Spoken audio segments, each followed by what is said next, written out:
안녕하셨습니까?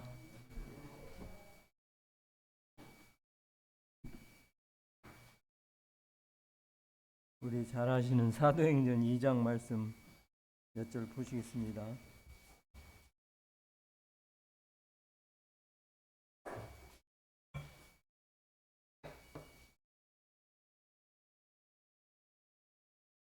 37절부터 42절까지 한번 읽으시겠습니다. 제가 37절 읽고 동료님들이 그 다음 절 읽으시고 교독으로 사이에서 읽겠습니다. 저희가 이 말을 듣고 마음에 찔려 베드로와 다른 사도들에게 물어 가로되 형제들아 우리가 어찌할꼬 하거늘 베드로가 가로되 내가 회하여 각각 예수 그리스도의 이름으로 세례를 받고 죄사함을 받으라. 이는 성령의 선물로 받으니 이 약속은 너희와 너희 자녀와 모든 먼데 있는 사람 곧 주 우리 하나님의 얼마든지 부르시는 자들에게 하신 것이라 하고 또 이러말로 확증하며 나아가되 너희가 이때 산세에서 구원을 받았나니 그 말을 받는 사람들은 세례를 받음에 이날에 제자의 수가 3천이나 더하더라. 그들과 사발잡을 받아 서로 교제하며 떡을 떼며 기도하기를 힘쓰니라. 초대교회 성도들의 모였던 여러 일들을 보게 됩니다. 사도행전은 요한복음의 후편과도 같은 말씀이라고 이렇게 말씀할 수가 있겠습니다. 우리 주님께서 복음서를 통해서 각기 각처에 다니시면서 병자들을 고치시고 또 복음을 전하시며 여러 곳을 다니시고 복음을 전하셨던 것을 볼 수가 있습니다. 이제 주님은 가셨습니다. 주님은 가셔서 오직 성령이 너희에게 있으면 너희가 권능을 받고 예루살렘과 온 유대와 사마리아와 땅끝까지 이르러 내 증인이 되리라 하시면서 주님은 부활 승천에서 올라가셨던 것을 볼 수가 있습니다. 그런데 이제 오순절을 통해서 성령님을 보내주셔서 이렇게 사도행전이 역사가 시작되는 것을 보게 되는데 사도행전은 성령행전이라고 말씀하시기도 하고 또 복음을 들었던 하나님의 말씀을 통해서 움직이는 책이다 하는 것을 말씀하는 이와 같은 그 내용도 생각하게 됩니다. 움직인다, 역동적으로 다시 움직인다 하는 것을 말씀하시고 계신 것을 봅니다. 잠언의 23장에 보게 되면 너 낳은 어미를 즐겁게 하며 너 낳은 부모를 기쁘게 하라 하는 말씀을 볼 수가 있는데 하나님 말씀에 보게 되면 내 마음을 내게 달라 이렇게 그 솔로몬은 잠언 저자는 기록한 것을 보게 됩니다. 그래서 우리가 부모에게 공경을 잘하고 부모를 기쁘게 해야 하는 것처럼 우리를 거듭나게 하시고 구원받게 하신 하나님을 기쁘게 하라고 즐겁게 하라는 것이 이 잠언 저자의 이렇게 고면의 말씀이다 생각을 하게 됩니다. 우리가 믿음은 로마서 10장 17절 말씀대로 들음에서 오며 들음은 그리스도의 말씀을 통해서 생긴다 하는 것을 보게 됩니다. 그래서 하나님의 말씀을 들었던 이 제자들이 이제 하나님의 말씀을 믿지 않는 많은 유대인들에게 전했었던 것을 역사를 통해서 볼 수가 있는데 그래서 37절에 아까 읽은 말씀대로 저희가 이 말을 듣고 마음에 찔려 베드로와 다른 사도에게 물어 가로되 형제들아 우리가 어찌할꼬 하거늘 얘기하는 거예요. 이제 우리가 어떻게 해야 되겠느냐. 너희가 십자가에 못 박여 죽으신 예수 그리스도는 이제 하나님께서 살리셔서 부활하셔서 승천하셔서 하늘나라로 가셨다. 너희는 이와 같은 것을 다 보고서 다 알았지 않느냐 하면서 그들에게 잘못된 이와 같은 것을 지적했을 때 그들이 두려웠던 거예요. 어찌할꼬. 그래서 진정 복음을 제대로 듣는다고 한다고 하면 두려움을 느끼는 거예요. 무서움을 느끼고 회개하게 되고 하나님 앞에 이 참담한 일을 어떻게 해야 되겠는가? 내가 어떻게 해야 구원을 받을 수 있는 것인가? 이것은 진정 복음을 잘 들었던 사람이라고 말할 수가 있습니다. 믿음은 듣는 데서부터 시작이 된다고 하는 것을 보게 되는데, 이 아기들이 우리가 이렇게 키워보면은 그 아기들이 이렇게 좀 크다가 이렇게 이제 아무것도 모르고 아무 생각도 없고 그저 그냥 젖만 먹고 놀다가 잠만 자고 그런 줄 아는 것 같이 생각이 되어지지만은 아기들도 생각이 있어서 부모가 이렇게 가르쳐 준 얘기를 통해서 이렇게 말 없이 이렇게 듣는 것 같아도 배우는 것을 보게 됩니다. 우리 미가 지금 딸을 하나 낳았는데 딸이 몇 달 됐어요. 그래서 지난번에 이제 저희 집에 와서 이렇게 일이 있어서 들렸다 갔는데 이제 그때보다는 아기 때는 그냥 쭈글쭈글하니 그랬는데 이제 젖을 먹고 그러니까 좀 통통해지고 이렇게 조금 컸습니다. 그래도 몇 달 돼가지고 근데 이제 옹알이기 시작하는 거요. 아기들한테 엄마들이 엄마를 가르치고 아빠를 가르치지 않아도 자꾸 말해주는 그 소리를 통해서 듣잖아요. 그래서 이제 옹알이게 되고 그 나중에 이제 그 말이 이제 입을 통해서 나오게 되는 데까지 이렇게 이제 점점 성장해 가는 것을 보게 되는데 어렸을 때 영어를 가르치면 영어가 나올 것 같아요. 우리나라 말을 가르치니까 아기들이 이렇게 배우는 것을 보게 됩니다. 그래서 믿음은 하나님의 말씀을 자꾸 들으면 지금은 아무 반응이 없는 것 같아도 하나님의 말씀에 그 심령 속에 이렇게 자꾸 박혀지게 되고 새겨지게 되고 믿어지고 행해야 되는 것을 보게 됩니다. 큰 이 암석은요 망치로 때려서 될 일이 아니에요. 그 공사를 하는 그 일을 보니까 지나가다 보니까 포크레인으로 그냥 큰 충격을 줘가지고 막 이렇게 큰 한마를 위에서 눌러서 때리다 보니까 금이 가기 시작하더라고요. 계속 충격을 주니까. 그래서 하나님을 안 믿는 우리 영혼들은 하나님의 순전한 좋은 말씀으로만 복음을 전해서 되는 일도 있지만은 그렇지 않으면 강력하게 경고성 메시지로 그냥 이렇게 강력한 힘을 가해지었을 때에 그 금이 가는 것처럼 그 심령 속에 이제 새어 들어가서 심령 속에 새겨지게 되고 믿어지게 되는 거예요. 그 말씀이 오늘 이 사도들의 전했던 이 복음의 말씀이라고 하는 것을 저희들이 듣게 됩니다. 두렵잖아요. 어찌할꼬 내 사랑하는 형제들아 내가 어찌할꼬 어떻게 해야 되겠느냐 이렇게 하나님 앞에 사도들 앞에 간절한 이런 마음으로 자신들의 심령을 말하는 것을 보게 됩니다.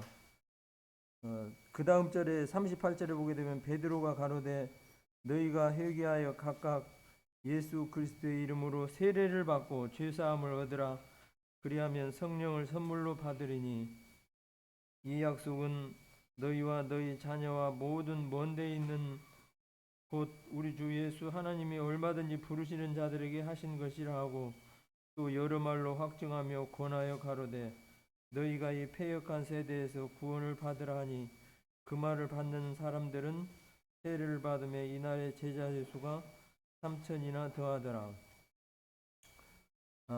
기회가 있어. 인생에 구원받는 기회도 항상 주어지는 게 아니더라고요. 이렇게 기회가 있는데 그 말을 들려줬을 때 기회를 받아서 믿어야 되는 것이 이 복음 구원받을 수 있는 기회인데, 그전에 직장에 같이 생활하던 그런 그 직장의 동료들이 있었는데 복음을 같이 들었습니다마는 그냥 우습게 알고 우습게 넘기는 거예요. 근데 그 기회가 그때가 기회였었고 그때가 자신이 예수님을 믿을 수 있는 시간이었었는데 그걸 놓친 거예요. 하나님의 말씀을 믿을 수 있는 시간이 항상 주어져 있는 것이 아니라고 하는 사실입니다. 때로는 기회가 항상 있는 것 같아도, 기회가 주어진 것 같아도 또 다른 생각으로 우리 생각이 바뀌게 되면 그때 또 함께 할 수가 없잖아요. 그런데 생각이 됐던, 시간이 되었던, 기회가 주어졌을 때 우리에게 이렇게 주어진 복음을 잘 믿어야 돼요. 그 좋은 시기가 주일학교 시간이고 학생의 시간이고 더 나아가서는 청년의 시간인데, 결혼하면 달라요. 이제 우리 믿는 성도들도 이렇게 이제 그 결혼을 해서 모임 생활을 등한시한다든지 그러면 한 10여 년 생활은 훌쩍 가버려요.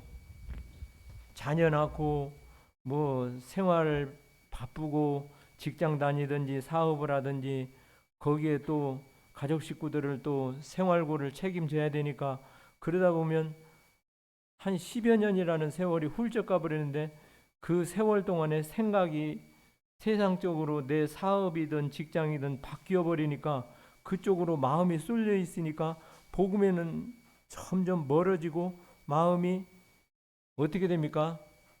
굳어지게 되면 이제 점점 더 예수님 믿기가 쉽지 않은 거예요. 그래서 예수님을 믿지 않는 친척들이나 가족들은 우리 어떻게 해야 되겠습니까? 강권해서 전해야 되는 것이 우리의 해야 할 일이고, 듣는 자들은 이와 같이 기회를 잡았을 때 하나님을 믿는 것이 하나님께서 우리에게 주신 일이라는 것을 다시 한번 생각하게 됩니다.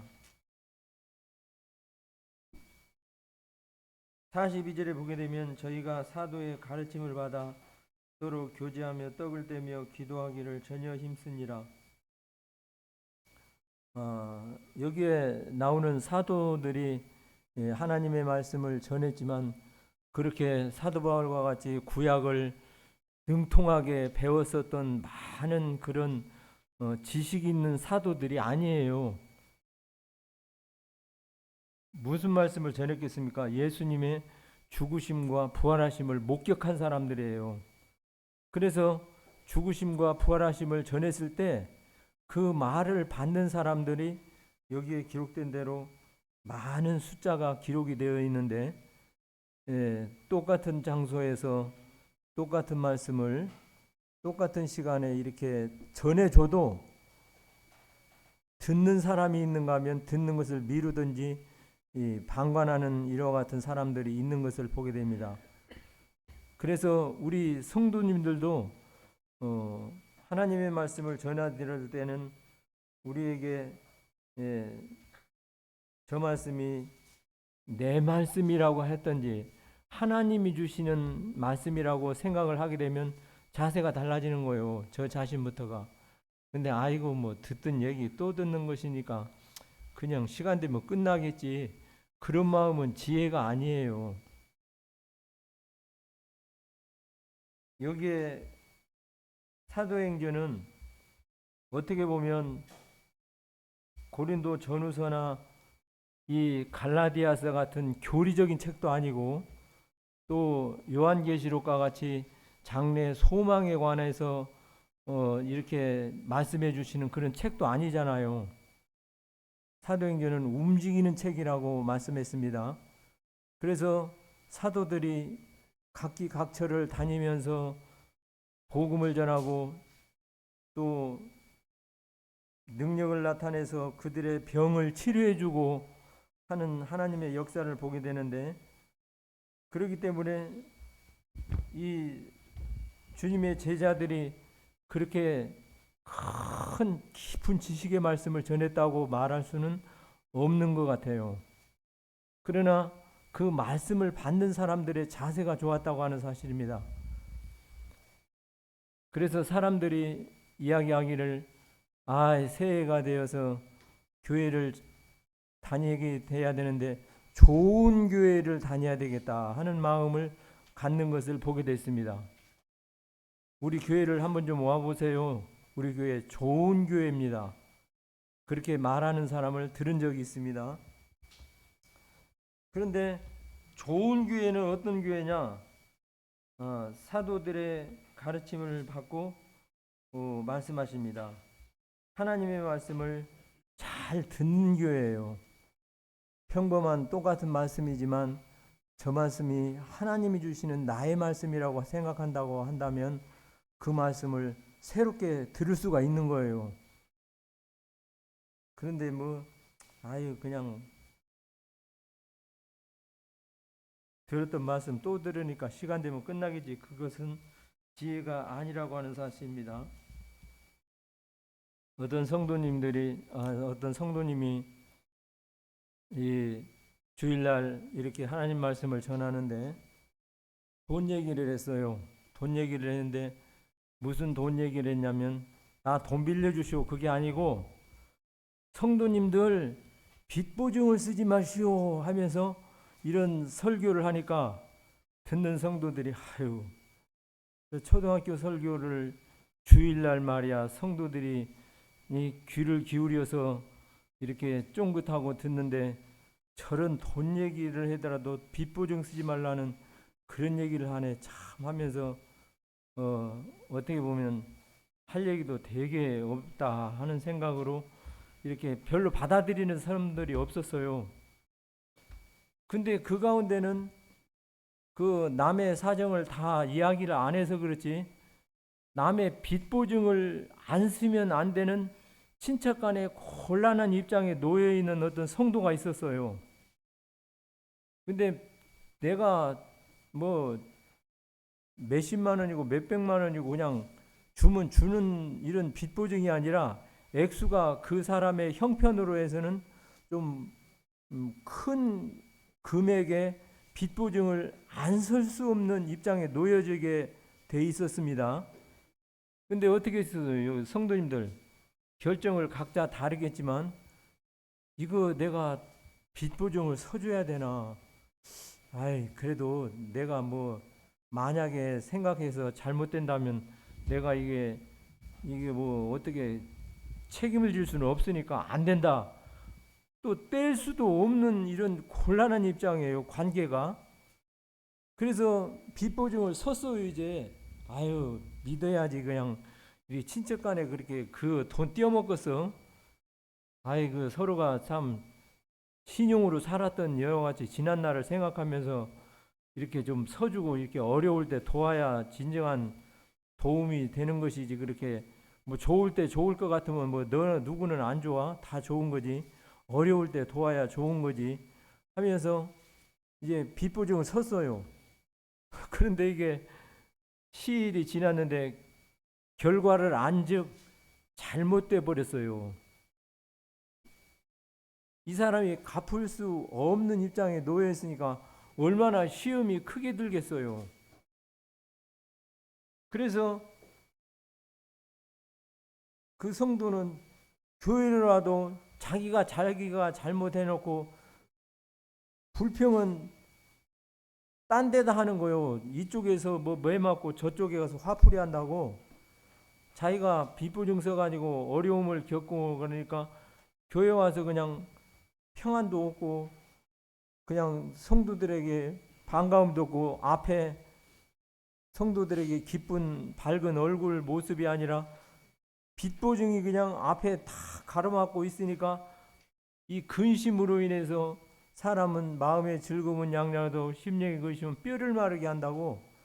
그냥 뼈를 마르는 것 같은 이와 같은 심적인 고통이 있으니까 아주 그냥 평안도 없고 하루하루 사는 것이 아주 고역으로 이렇게 세상을 사는 심령이 있었는데, 그 성도가 빚보증을 쓰지 않았다면은, 그 말씀을 받았다면, 어려운 건 그쪽 사정이고 내 형편껏 내가 해줄 수 있는 형편은 너무나 분량 바뀌니까 안 된다, 딱 잘랐어야 되는데, 이거 그냥 안 해줄 수 없는 입장만 생각하다 보니까 이 곤란한 시험을 겪는데, 이 자기가 다 떠안아야지 어떻게 해요. 그게 하나님의 말씀에 그 성도를 사랑하는 그 성도에게 주신 하나님의 말씀이었었는데, 다른 사람에게는 관계가 없었지요. 돈 빌려달라는 사람이 없었으니까. 그런데 오늘 여기에 읽은 말씀처럼 저희가 사도들의 가르침을 받아 서로 교제하며, 우리가 이 교제를 중요시해야 되는 거예요. 그냥 듣는 얘기가 그 얘기로 끝나는 것이 아니고, 하나님의 말씀은 사람의 말이 아니고 하나님의 말씀으로 내가 받아들인다고 한다면 내 자세가, 저 자신부터가 바뀌어져야 되는데, 똑같은 말씀을 똑같은 시간에 들어도 바뀌는 것이 없어요. 제 자신이 때로는. 왜 그렇습니까? 이 하나님의 말씀으로 받는다면 그렇지 않은 거예요. 옛날 돌아가신 박준영 형제님 그 전에 요한계시록 강의를 하시는데 거기를 한번 참석했는데, 요한계시록 강의를 1장에서 4장까지는 이제 교회에 대해서 말씀하신 거면, 4장 이후로는 이제 하늘에 관해서 이야기를 하시는 거예요. 딴 세상에 와서 그냥 어떻게 살아가야 될지를 모르겠어요. 하나님의 말씀이 이러하시다 하니까. 그런데 여기 성도들의 행했던 일들을 보게 되면, 좋은 교회는, 하나님의 기뻐하시는 교회는 이 가르침을 중요시 여긴다는 거예요. 생전 들어보지도 않았던 하나님의 말씀을 심오한 진리로 인해서 들으면 뭐 말할 것도 없이 중국말로 금상첨화로 기쁨이 있고 좋지요. 그렇지만 성경을 오랫동안 교회 생활 하시면서 들으셨던, 교회 생활 하셨던 성도님들은 많이 읽으셔서 알고 또 들으셔서 알으시고, 그렇기 때문에 이 얘기해도 저 얘기까지 알아들을 수 있는 그와 같은 지혜가 있으신 분들이 많이 있으신 거예요. 교회 생활 오래 하신 분들은. 그러나 하나님의 말씀을 우리가 항상 새로운 반찬으로 좋은 밥만 가정에서 먹는 것은 아니지 않습니까? 오늘 아침에 전 된장국을 먹었는데 아주 맛있어요. 그래서 하나님의 말씀도 내 아들아 내 마음을 내게 달라, 주님 말씀하십니다. 우리들의 마음을 줄 수 있는 것까지 이렇게 행동으로 주님을 섬기는 이와 같은 삶은 쉽게 이어지진 않은 거예요. 왜? 내 계산 속으로 해서 내가 이거 이렇게 하면 내가 손해가 되고, 주님을 따르는 것도 이렇게 뭐 다른 말로 하면 적당주의로 따라간다고 한다고 하면은, 그냥 우리 뒤에서 보는 우리 자녀들이 그렇게밖에 안 보는 거예요. 우리 뒤에서 보는 자녀들이 우리를 보고 있는데, 우리가 주님 말씀을 전 마음을 다해서, 뜻을 다해서 열심을 품고 주님을 섬겨가는 이와 같은 것을 우리 뒤에서 누가 봐요? 자녀들이 보는 거예요. 교회에서 그냥 뭐 설렁설렁하고 그냥 적당하게 그냥 이렇게 생활하고 뭐 그냥 그렇게 한다면 누가 보느냐? 자녀들이 보는 거예요. 또 여기에 이렇게 행했었던 이 말씀을 읽는 성도님들이 보는 것이고, 근데 사도의 가르침을 받아 교제하며 떡을 떼며 이와 같이 중요시 여겼다고 하는 거예요. 제일 우선주의로. 오늘 주일이니까 교회를 가고, 수요일 날은 내가 좀 사정이 있으니까 또 부득이해서 또 그렇고, 금요일 날은 뭐 기도 집회니까 그냥 그렇고, 우리 이 교회의 그 신앙의 척도가 기도 집회를 보면 그 교회에 대해서 더 많이 깊이 알 수 있다 하는 얘기를 들은 적이 있습니다. 그래서 여기 성도들이 떡을 떼며 기도하기를 전혀 힘쓰니라 말씀하십니다.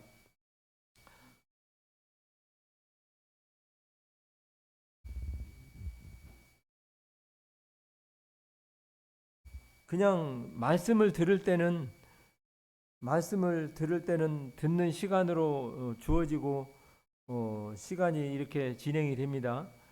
근데 기도 집회는 대부분이 소수의 성도님들이 모이시고, 또 지금 생활 자체가, 우리나라 구조 자체가 바쁘고, 또 직장도 늦게까지 하게 되고 끝나고 오는 시간이 있고, 그렇기 때문에 오는 시간에 다 오다 보면 하니까 그냥 이래 부득이한 사정으로 그래도 우리 성도님들이 신실하게 잘 섬기고 계십니다만, 여기 초대교회 성도들은 여기에 뒤에 말씀해 보니까 기도를 전혀 힘썼다 하는 말씀을 보게 되고, 그 다음에 보게 되면 날마다 마음을 같이 해서 모이기를 힘썼다 하는 말씀을 보게 됩니다. 정규 집회, 기도 집회, 수요 집회가 아니라 날마다 마음을 같이 했다고 여기에 말씀을 볼 수가 있는데, 46절입니다. 날마다 마음을 같이하여 성전에서 모이기를 힘쓰고 집에서 떡을 떼며 기쁨과 순전한 마음으로 음식을 먹고 하나님을 찬미하며 또 온 백성의 칭송을 받으니 주께서 구원받는 사람을 날마다 더하게 하시니라.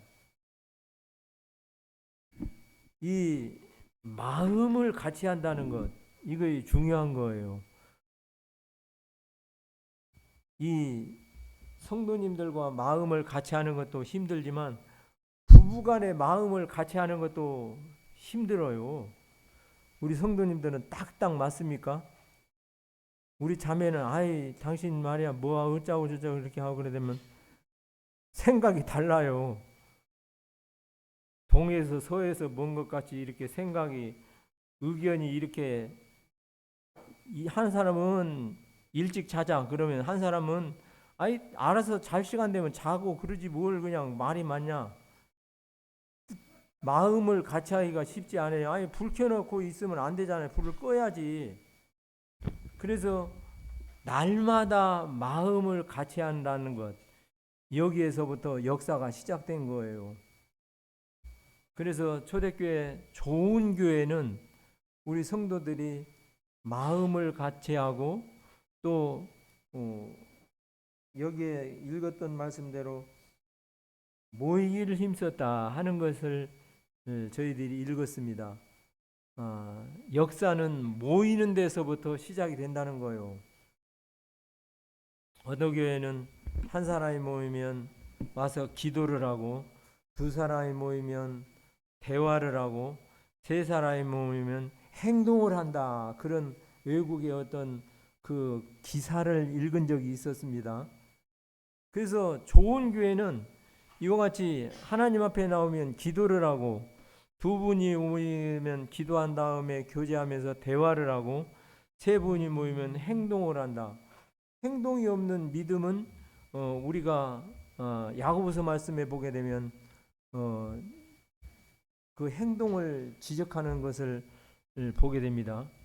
사도 바울은 이 이방인에게 복음을 전해서 믿으면 구원받는다, 믿으면 구원받는다고 강력하게 전하고, 믿으면 구원받는다 하는 것을 강조하면서 전했는가 하면, 이 야고보는 흩어져 있는 12지파에게 야고보서를 보낸 것을 보게 됩니다. 그래서 너희가 행함이 없으면 그 진정한 믿음이 아니다, 그런 것을 강조하는 걸 보게 되는데, 유대인들에게 이와 같이 흩어져 있는 12지파에게 야고보는 강력하게 보내는 것을 보게 됩니다. 행함이 없는 믿음은 그 믿음 자체가 의심스럽다 하는 걸 보게 되는데, 좋은 교회는, 우리 성도님들 부담 없이 들으세요, 모이기를 힘쓰는 거예요. 모이는데 역사가 있습니다. 초대교회 우리가 볼 수 있잖아요. 그래서 좋은 교회는 모이길, 우리 그래도 안산 동북교회는 주일날 하나님 앞에 감사가 됩니다.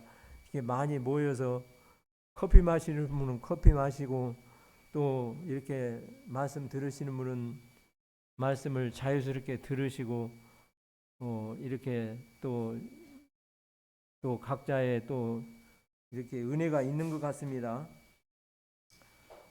그래서 하나님 말씀을 들으면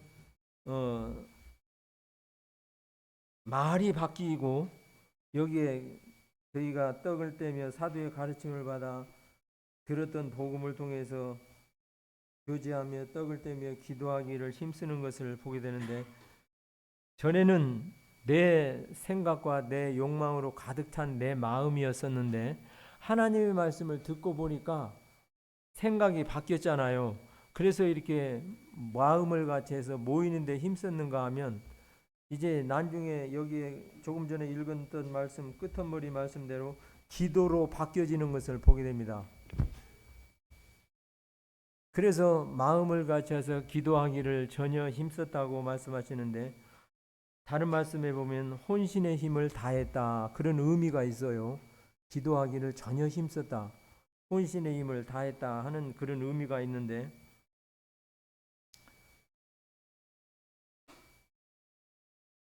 기도하는 것은 하나님을 경험하는 것이다, 이렇게 생각을 해보게 됩니다. 이 성도들이 기도했을 때에 역사가 있었잖아요. 성도들이 기도했을 때 마음을 같이 하는데 하나가 되고, 또 성도들이 같이 했을 때 모이기를 힘쓰게 되고, 또 2장에서 기도했는데 3장에는 역사가 일어나는 것을 보게 되는데, 이게 기도한 결과예요. 그래서 기도하는 것은 하나님을 경험하는 것이라고 말할 수가 있는 것입니다. 열왕기하 6장에 보게 되면 이 아침에 일어나 보니까 이 엘리사의 사환이 밖에를 보니까 아람 군대가 쳐들어와 버렸어요. 아람 군대가 쳐들어와서 엘리사와 함께 그 이스라엘 지역을 포위를 했는데, 창문을 열고 보니까 그냥 군병들이 빡빡하니 이 자기들을 포위를 했는데 이제 속절없이 죽었구나. 그래가지고 엘리사 선지자에게 말을 했어요. 아유, 선지자님, 지금 아람 군대가 쳐들어와서 우리를 이렇게 둘러싸고 있으니 이제 우리 큰일 났습니다 하니까, 왜 이렇게 호들갑을 떠느냐 하면서, 그들과 함께한 자보다 우리와 함께한 자가 더 많다 그러면서 그 하나님 앞에 기도를 합니다. 하나님, 이 사환 게하시의 눈을 밝혀서 저들과 함께한 자보다 우리와 함께한 자가 많게 된 이 사실을 보게 해 주옵소서 기도를 하니까, 하나님이 그 사환의 눈을 밝혀서 밖에를 다시 봤는데, 아람 군대가 쳐들어온 그 앞에는 이스라엘의 하나님의 천군 천사가 다 이렇게 막고 있었는데, 그걸 보니까 이제 안심이 된 거예요. 무슨 역사입니까? 기도를 통해서 하나님을 경험하게 되고, 기도를 통해서 하나님의 함께 하심을 보게 했던 것이 그 기도의 역사였던 것을 열왕기사에서 볼 수가 있습니다. 열왕기하 6장 15절로 19절인데 내용이 그렇습니다. 우리 한 군데 더 찾아보겠습니다. 사도행전 16장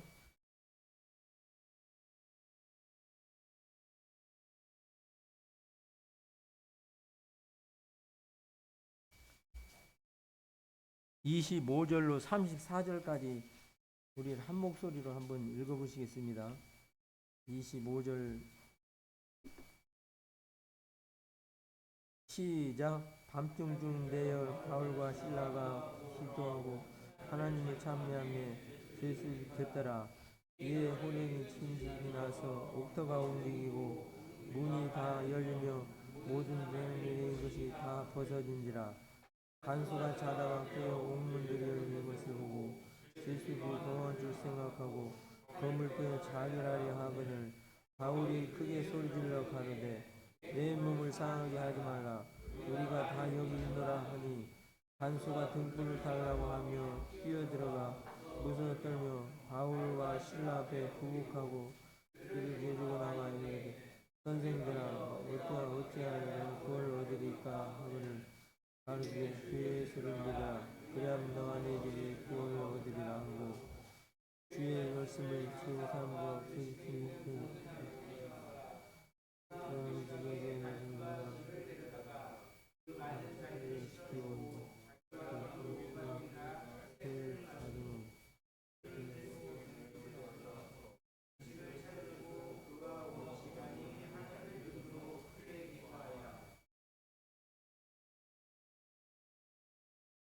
예, 사도 바울이 이렇게 복음을 전하다 신라와 함께 이렇게 감옥에 잡혀 들어간 것을 보게 됩니다.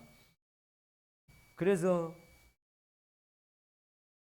실컷 두드려 맞고 하나님을 섬기는 사람에게 축복이 내려오고 일이 잘 되고 기쁘게 호텔은 못 얻을 망정 좋은 잠자리가 있어야 되는데 그렇게 환경이 주어지지 않고 잡혀 들어갔어요.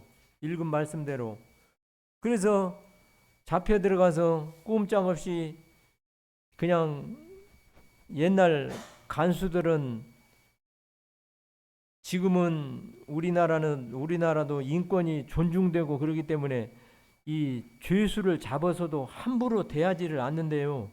그래서 조사를 들어가서 이렇게 하게 되는데 이 로마 간수들은 일단 사람을 죄수라고 이렇게 판명돼서 잡으면 때리고 시작을 한다는 거예요. 그래야 진실을 말하니까. 그래 무조건 막 때린대요. 그래서 매로 치라 해가지고 엄청 매를 맞고 매 질로 인해서 상처 자국이 있고 엄청 이 아픔을 느끼는 이 시간에 이제 불평을 할 수도 충분히 있는 거잖아요. 아유, 어떻게 이렇게 그냥 하는 일이 이렇게 꼬여가지고 두드려 맞고 복음을 전하게 되면 탄탄대로가 나와야 되는데 탄탄대로는 고사하고 산 넘어 산으로 이렇게 고통만 가해지고 주어지니 이게 낙심할 수밖에 없는 일이지만 하나님을 찬송했어요. 기도하고. 그런데 어떻게 됐습니까? 옥터에 지진이 나서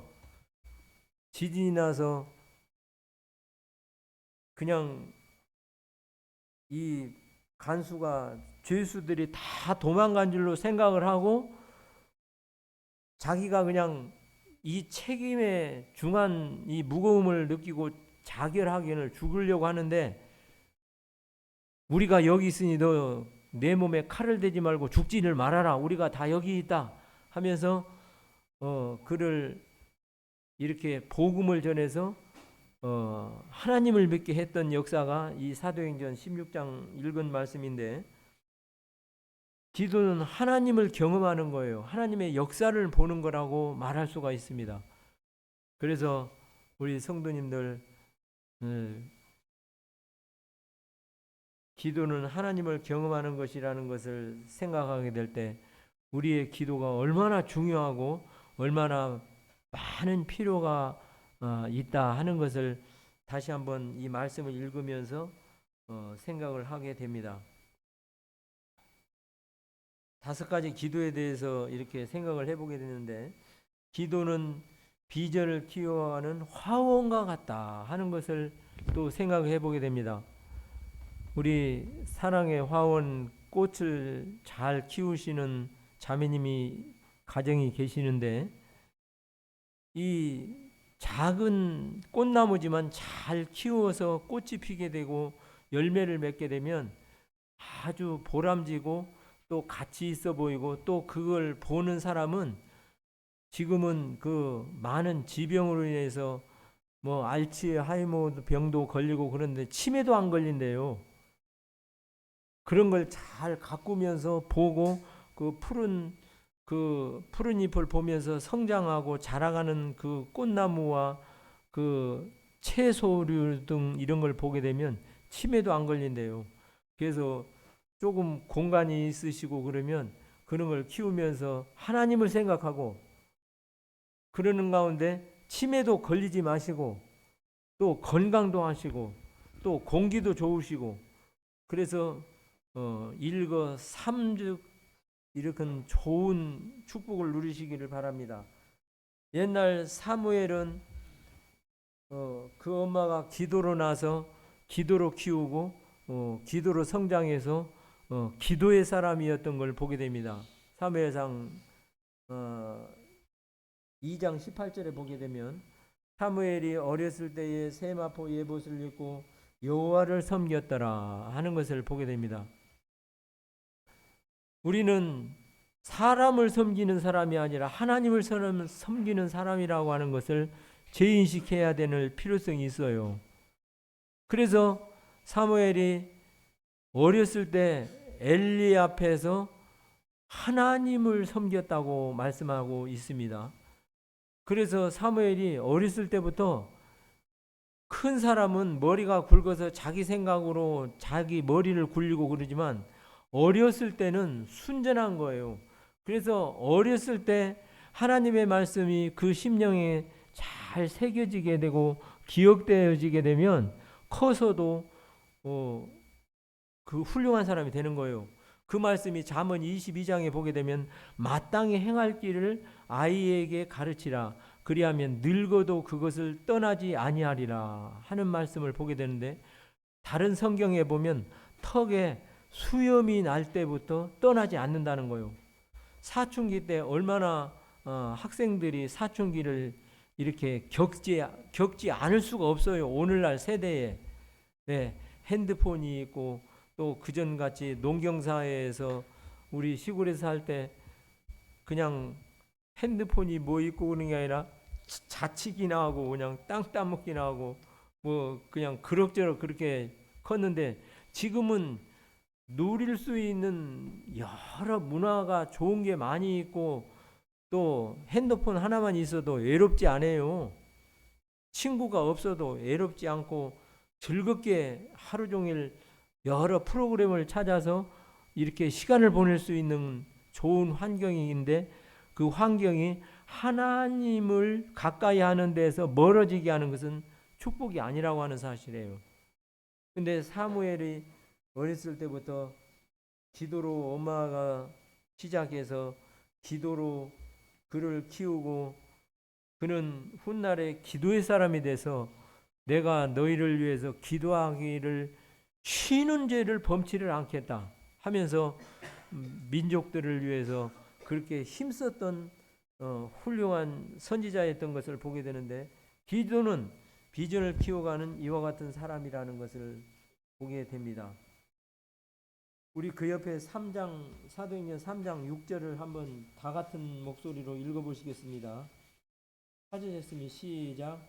베드로가 가로되 은과 금은 내게 없거니와 내게 있는 것으로 내게 주노니 곧 나사렛 예수 그리스도의 이름으로 걸으라.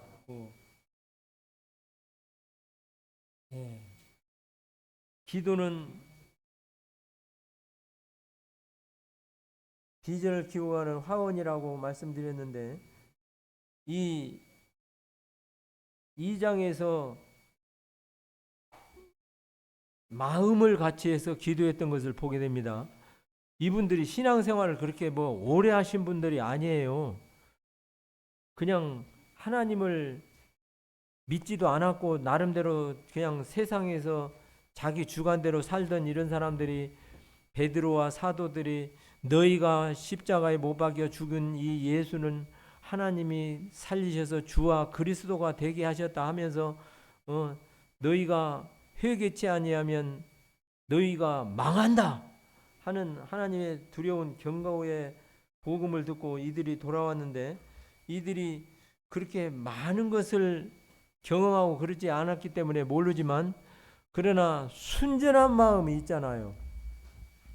순전한 마음. 그래서 하나님께서 욥기서에 보면 다른 사람 몰라도 하나님은 순전한 사람을 버리지 절대 않는다고 약속하셨어요. 그래서 우리가 주님을 섬기는 성도들이 하나님을 순전한 마음으로 따라가는 것이 지혜예요. 내 생각으로 이건 이렇고 저건 저고 내가 저 자리에 갈 자리가 아니다 하는 어떤 계산적인 판단으로 이렇게 늘 잰다고 하면 그건 지혜가 아니에요. 하나님은 순전한 사람을 버리지 아니하고 순전한 사람에게 약속하십니다. 그래서 3장 6절에 보면 2장에서 이렇게 기도로 그들이 함께하면서 기도로 그들이 이렇게 교회를 위해서 함께 기도했을 때에 3장 6절에 이 하나님의 기도의 역사가 있는 거예요. 그래서 기도는 안 하면 하면 안 하는 것보다 좀 낫겠지, 그게 아니라 하나님의 역사를 보는 거예요. 비전을 키워가는 화원과 같이. 그래서 골로새서에 보면 기도를 항상 힘쓰고 기도에 감사함으로 깨어 있으라, 그런 말씀을 저희가 읽게 됩니다. 세 번째는 기도는 하나님의 일을 하는 방편이다 하는 것을 보게 되는데, 5장 29절에 사도행전 5장 29절에 보게 되면 베드로와 사도들이 대답하여 가로되 사람보다 하나님을 순종하는 것이 마땅하니라 하는 것을 보게 됩니다. 다른 사도계인 또 바리새인 또 서기관들, 이런 사람들이 얼마나 말을 잘합니까? 성경을 얼마나 잘 알아요. 그래서 다른 것은 몰라도 성경 가지고 그들에게 따지고 성경 가지고 가르치는 것은 누가 답변할 재료가 없어요. 그러나 예수 그리스도는 주와 그리스도가 되게 하신 하나님의 역사를 보고 제자들이 그들 앞에서 사람보다 하나님을 순종하는 것이 마땅하니라, 너희 말이 맞는 것이 아니라 하나님 앞에 순종하는 것이 마땅하다 하는 것을 이렇게 강력하게 말씀하시는데, 구약에 보면 이 사울이 이 전쟁을 치료해야 될 이러한 급한 상황 가운데 있었습니다. 이 아말렉을 싹 죽여라 그랬는데, 사울이 이렇게 그 전쟁을 치르기 전에 제사를 지내고 나서 그 다음에 전쟁이 시작이 돼야 되는데, 공격이 시작이 돼야 되는데 사무엘이 오지 않는 거예요. 그런데 그 상황이 어떻게 상황이 되냐면, 블레셋은 점점 올라오고 백성들은 점점 슬슬 앞으로 나가서 전진을 해서 싸울 태세를 준비하는 것이 아니라 백성들은 슬슬 흩어지니까 전력이 약화되고 상황은 불안해지고, 또 벌써 상황이 불안해지고 위태로우니까 일단 전시 상황에서 내 목숨 죽으면 끝나니까 살고 봐야 되겠다, 슬금슬금 빠지는 거예요. 그러니까 사울이 어떻게 됩니까? 사무엘은 오지는 않고, 그러니까 그 번제물을 가지고 오라고 해요. 번제물을 가지고 와서 사무엘 선지자가 와서 제사를 드리고 나서 이 전쟁을 치료해야 되는데, 제사를 지내고 나서 전쟁을 하려고 하니까 사무엘이 제사 지내고 난 다음에 와버렸어요. 왕이 지금 뭐 하고 있느냐? 그러니까 내가 당신은 오시지 않고 백성들은 흩어지고 전력은 약화되고 부득이해서 제사를 드리고 전쟁을 치르려고 이렇게 제사를 지냈습니다. 그러니까 하나님 말씀에 왕이 망령되이 행하였도다. 왕이 하나님 말씀을 순종했었더라면 왕의 나라가 길었을 텐데 이제 왕의 나라가 길지 못하리라 하면서 이렇게 호통을 치는 것을 구약에서 보게 됩니다. 그래서 사람의 말이 중요하고 사람은 사람을 두려워하면 올무에 걸린다고 잠언에 말씀하고 있어요. 그래서 하나님이 크게 보이시면 하나님을 의지하는 사람은 지혜가 있지만 사람이 크게 보이고 사람에 두렵게 보이면 어떻게 됩니까? 그냥 하나님보다 사람이 크게 보이게 되면 올무에 걸리는 거예요. 그래서 너희가 믿음이 없이는 하나님을 기쁘시게 할 수가 없다. 그것이 하나님의 우리에게 말해주는 것이고 하나님 말씀이 듣는 것이 사람의 말씀 듣는 것보다 낫고 사람의 말 듣는 것보다 하나님을 순종하는 것이 마땅하다 하면서 큰 소리로 제자들이 말했는데 트집을 잡아도 뭐 하나님 말씀이 옳은 거예요. 서기관과 바리새인과 사두개인들이 아무리 성경을 똑똑하게 설득력 있게 말을 해도 하나님을 순종하는 것이 맞는 거예요. 그래서 우리 성도님들 세상을 살아가면서 내 생각은 이렇고 우리 부인 생각은 이렇고 그러면 하나님 말씀이 어떠하신가 하는 것을 찾아보든지 음성을 듣든지 해서 순종하는 것이 지혜로운 사람이에요. 그래서 기도는 하나님을 일을 하는 방편이다. 마가복음 10장에 보게 되면 사람으로는 할 수 없으되 하나님으로는 다 하실 수 있느니라. 하나님을 믿으시고 하나님 앞에 의지하는 신앙이 돼야 되겠습니다. 기도는 하나님과의 동역이다. 이런 말씀을 우리 고린도전서에서 찾아볼 수가 있습니다. 동역이라는 말은 같은 목적을 갖고 일을 같이 한다 하는 뜻이 있어요.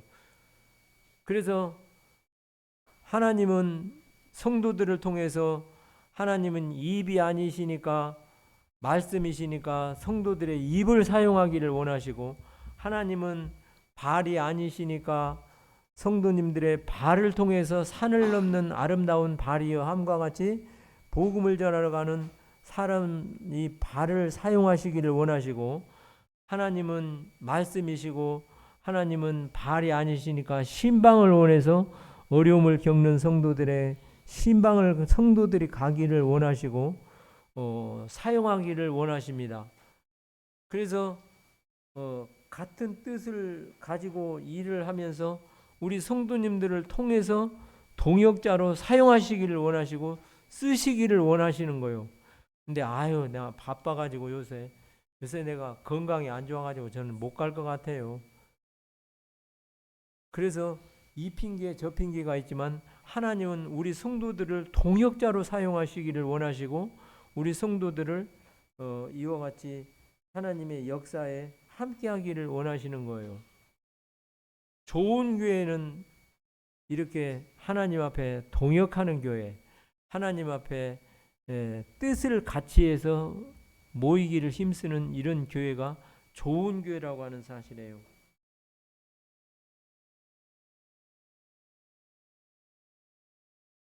다섯 번째 보게 되면 기도는 사랑의 호흡이요 사랑의 고백이요 영적 호흡이요 개인의 예배라고 말씀하십니다.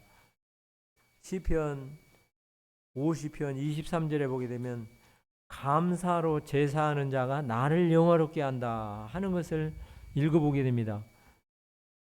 감사로 제사하는 자. 그래서 우리가 하나님 앞에 하나님 감사합니다. 하나님 감사합니다. 하나님이 기뻐하시는 것이 이 개인의 예배라는 거예요. 그리고 시편 69편의 29절로 30절에 보면 내가 여호와의 이름이 광대하시다 하리니 이것이 곧 소의 뿔과 굽이 있는 황소를 하나님께 드림보다도 이 찬송을 통해서 영광을 받으신다는 거예요. 하나님께서.